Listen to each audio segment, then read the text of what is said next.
Hello guys, magmukbang tayo ngayon. Ang mumukbangin natin is yung tira-tirang manok ng aming kapitbahay. Guys. Ito pala guys, is tira-tirang gawa kasi kami ngayon na shawarma. So, 4 na manok to. So, kinuha lang talaga yung mga laman-laman ng manok. So, eto, sayang naman kapag tinapon, alam niyo naman, Pinoy tayo. Lahat kapag napapakinabangan pakinabangan natin, wala ng tao. Diba? Mahirap yun.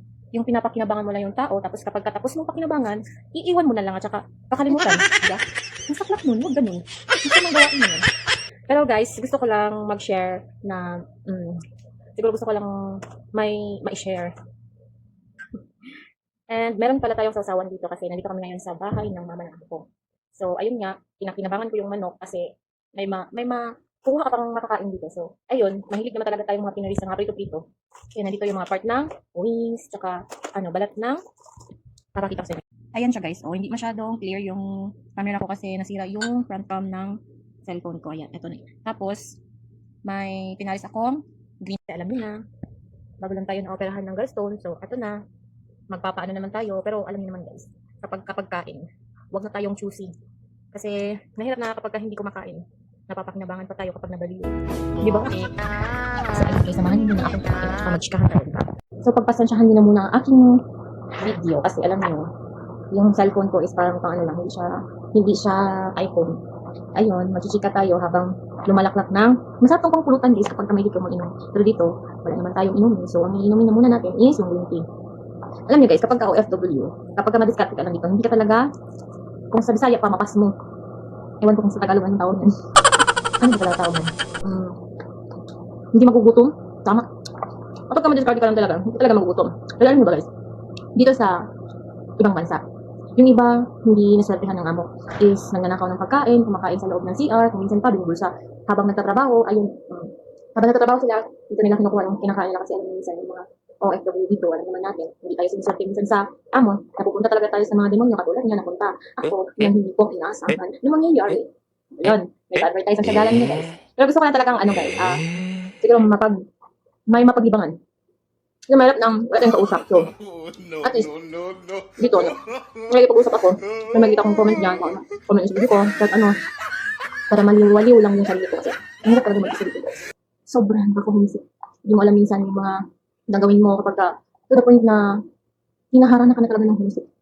Yan yung mga bagay na dapat kailangan intindihin ng ating mahal sa buhay, kung paano natin nilalabanan yung mga lungkot, ng mga panahon na kailangan natin mga kausap.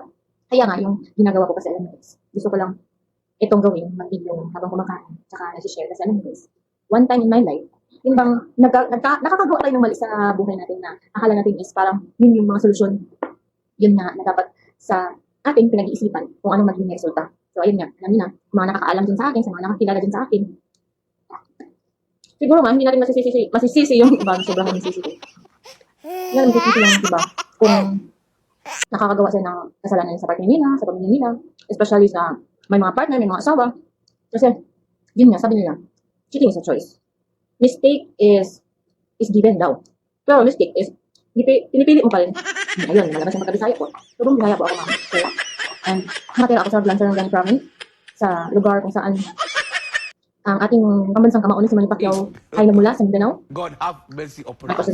My question and portion answer pala.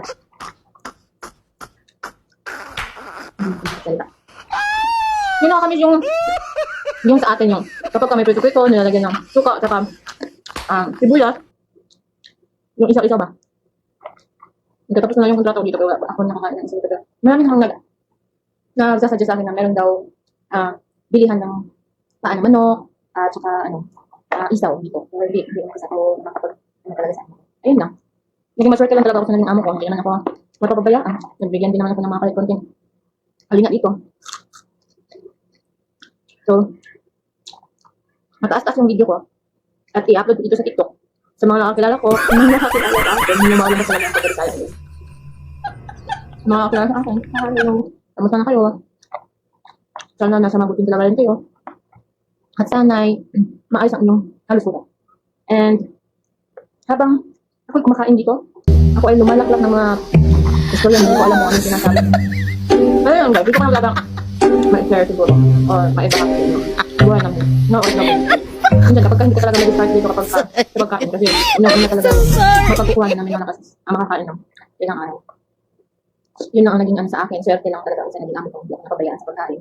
Yun nga lang, aawa lang din ako sa, yun bang nakaka-encounter ako ng ibang sagala dito na kapag ka nagkukwentuhan kami. Meron naman yung mga Pinay na nakakasalamuha ko, lalo na kapag kasagalaan ng mga madam namin, lalo na yung mga katulong. Tsaka yung mga ibang lahi, yun, doon ako nakapagsabi talaga ng swerte na talaga ako, nakapagtrabaho ko dito na maayos yung naging amo ko. Minsan naman, hindi naman talaga perfecto yung mga araw na kung gaano kagandang mo ng ating amo, minsan din may mood din sila na minsan kailangan natin intindihin. At saka kung may pasensya ka lang talaga. Yan lang, mahirap namin dito kasi kapag minsan kasi mga pasensya namin lalo na sa mga bata. Yung doon kami tinatesting. Pero minsan binabaliwala lang namin, minsan napapakumbaba kami. So, ayun guys, thank you sa pagpapakinig sa aking mga video. So, thank you so much guys sa pagpapanood and hope God bless and good health. Bye!